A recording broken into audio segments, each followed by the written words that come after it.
नमस्कार दोस्तों, आप सभी का स्वागत है अननोन एस्पिरेंट यूपीएससी के एक बेहद शानदार और नए प्लेटफॉर्म पर। इस यूट्यूब चैनल पर आप सभी को यूपीएससी सीएससी की तैयारी से संबंधित कंटेंट देखने को मिलेंगे।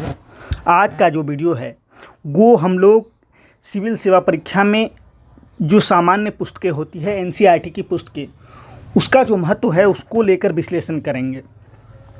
इस बार का जो यूपीएससी सीएससी की प्रारंभिक परीक्षा आयोजित की गई थी वो काफ़ी कठिन प्रश्न इसमें रखे गए थे और अभ्यर्थियों को बहुत मुश्किलों का सामना करना पड़ा है।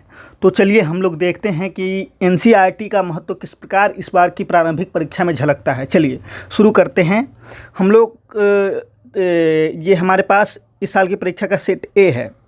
तो चलिए देखते हैं प्रश्न 41 नंबर प्रश्न को देखते हैं कि धान्यकटक जो महासंघिकों के अधीन एक प्रमुख बौद्ध केंद्र के रूप में समृद्ध हुआ निम्नलिखित में से किस एक क्षेत्र में अवस्थित था। ऑप्शन है ए आंध्र, बी गंधार, सी कलिंग, डी मगध। और ये प्रश्न हमें मिलेगा, इस प्रश्न का आंसर जो हमें मिलेगा वो हमें मिलेगा एनसीईआरटी की कक्षा 12 की जो थीम 1 की जो पाठ्य पुस्तक है उसके 43वें नंबर पेज पर ये आपको मैप मिलेगा और यहाँ आपको धान्यकटक मिल जाएगा और यहीं से आप इस प्रश्न को सॉल्व कर सकते थे। और प्रश्न है कि धान्यकटक जो महासंघिकों के अधीन एक प्रमुख बौद्ध केंद्र के रूप में समृद्ध हुआ निम्नलिखित में से किस एक क्षेत्र में अवस्थित था। तो देखिए, गंधार है अफगानिस्तान में, कलिंग उड़ीसा में है और मगध बिहार में है।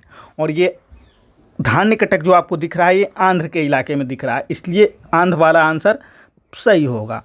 तो क्या होगा, धान्यकटक का आंसर ये आंध्र होगा। तो ये आपको प्रश्न सीधा एनसीईआरटी के 12वीं क्लास की जो एनसीईआरटी की पुस्तक होती है इतिहास में उसके 43वें नंबर पेज पर ये प्रश्न का आंसर आपको मिल जाएगा।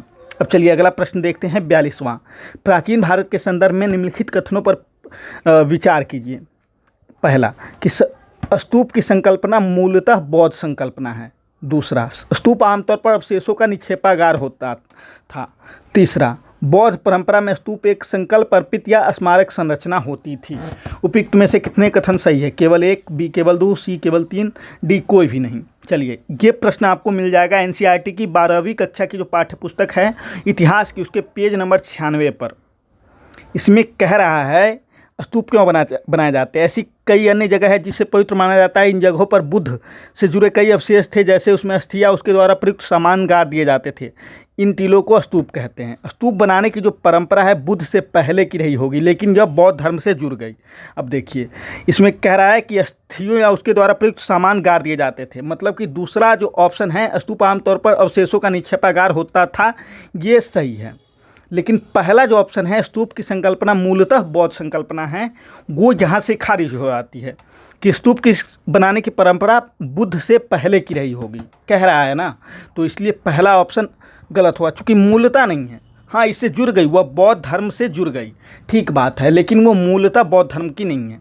और तीसरा जो ऑप्शन कह रहा है बौद्ध धर्म में स्तूप एक संकल्प अर्पित या स्मारक संरचना होती है।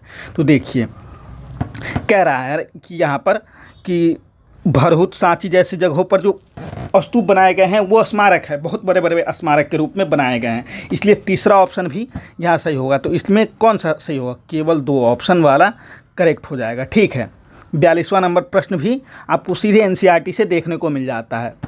अब यहाँ पर तीसरा नंबर जो प्रश्न देखते हैं, 43वां नंबर प्रश्न, जो तीसरा इस वीडियो में तीसरा प्रश्न है कि प्राचीन भारत के संदर्भ में कोरकई, पुम्पुहार और मुचिरी किस रूप में विख्यात थे। देखिए, ये एनसीईआरटी कक्षा 6 की पाठ्य पुस्तक है, उसका पेज नंबर 72 पर आप लोग जाएंगे तो यहाँ पर मुजरिस दिख जाएगा, मुजरिम, और यहाँ पर मुजिरी पूछ रहा है।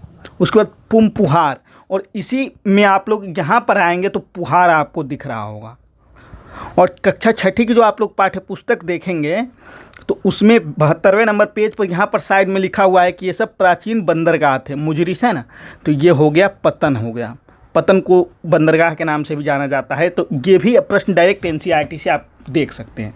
अब यहाँ पर एक प्रश्न देख सकते हैं 47वां नंबर प्रश्न, जो कि लगातार प्रश्न है। देखिए, आत्मा केवल जंतु और पादप जीवन की संपदा नहीं है, बल्कि शिलाओं, प्रवाहित जलधाराओं और अन्य अनेक प्राकृतिक वस्तुओं की भी है, जिन्हें अन्य धार्मिक संप्रदाय जीवित नहीं मानते। क्या कह रहा है? आत्मा केवल जंतु और पादप जीवन की संपदा नहीं है, बल्कि शिलाओं, प्रवाहित जलधाराओं और अन्य अनेक प्राकृतिक वस्तुओं की भी है, जिन्हें अन्य धार्मिक संप्रदाय जीवित नहीं मानते। उपयुक्त कथन प्राचीन भारत में निम्नलिखित में से किस एक धार्मिक संप्रदाय के एक मूलभूत विश्वास को प्रतिबिंबित करता है? बौद्ध परंपरा, जैन परंपरा, शैव परंपरा, वैष्णव परंपरा। तो इस प्रश्न का जो आंसर हमें मिलेगा वो कक्षा 12वीं की इतिहास की जो एनसीईआरटी पुस्तक है उसके 88वें नंबर पेज पर। देखिए यहाँ पर महावीर का संदेश पढ़िए। महावीर के संदेश में यहाँ पर आप देख पाएंगे कि जैन दर्शन का सबसे महत्वपूर्ण अवधारणा यह है कि संपूर्ण विश्व प्राणवान है। यह माना जाता है कि पत्थर, चट्टान और जल। देखिए क्या कह रहा है कि प्रवाहित जलधारा, प्राकृतिक वस्तुओं, शिलाओं मतलब पत्थर, जलधाराओं और अन्य अनेक प्राकृतिक वस्तुओं में भी है। देखिए यहाँ पर पूछ रहा है कि कह रहा है कि जैन धर्म के सबसे महत्वपूर्ण अवधारणा है कि संपूर्ण विश्व प्राणवान है। यह माना जाता है कि पत्थर, चट्टान और जल में भी जीवन होता है। तो ये कौन सा हो गया? जैन परंपरा आंसर हो गया। तो इस प्रकार हमने देखा एनसीईआरटी का महत्व किस प्रकार से यूपीएससी सीएससी की प्रारंभिक परीक्षाओं में लगातार बढ़ता जा रहा है। तो आप लोग एनसीईआरटी पर अपना फोकस बनाकर रखें और यूपीएससी की तैयारी से संबंधित वह एक कोर सब्जेक्ट के रूप में सामने आता है। तो इसलिए आप लोग एनसीईआरटी को ज़्यादा से ज़्यादा अध्ययन करें ताकि आपकी जो प्रारंभिक परीक्षा की तैयारी है बहुत सहूलियत भरी हो और ज़्यादा इधर उधर आप लोग को भटकने की ज़रूरत नहीं है। तो उम्मीद है इस वीडियो को यहीं कंप्लीट करते हैं। हमने 4 प्रश्नों को यहाँ देखा जो एनसीईआरटी से सीधे आए हैं। ये इतिहास विषय से संबंधित प्रश्न थे। हम आगे भूगोल, इकोनॉमी और अन्य विषयों से संबंधित प्रश्न भी जो सामान्य पुस्तकें एनसीईआरटी से आई हुई है उसका भी विश्लेषण करेंगे और आपके सामने रखने का प्रयास करेंगे। तो इस वीडियो को यहीं समाप्त करते हैं। उम्मीद करते हैं कि आप लोग के लिए यह वीडियो बहुत ही हेल्पफुल रहा होगा। तो आशा करते हैं कि आप इस वीडियो को लाइक करेंगे, सब्सक्राइब करेंगे और चैनल को शेयर करेंगे ताकि अधिक से अधिक एस्पिरेंट तक इस चैनल को पहुंचाइए कि उसको भी इस यूपीएससी की तैयारी जो है उसको आसान बनाने में मदद मिले। Thank you everyone.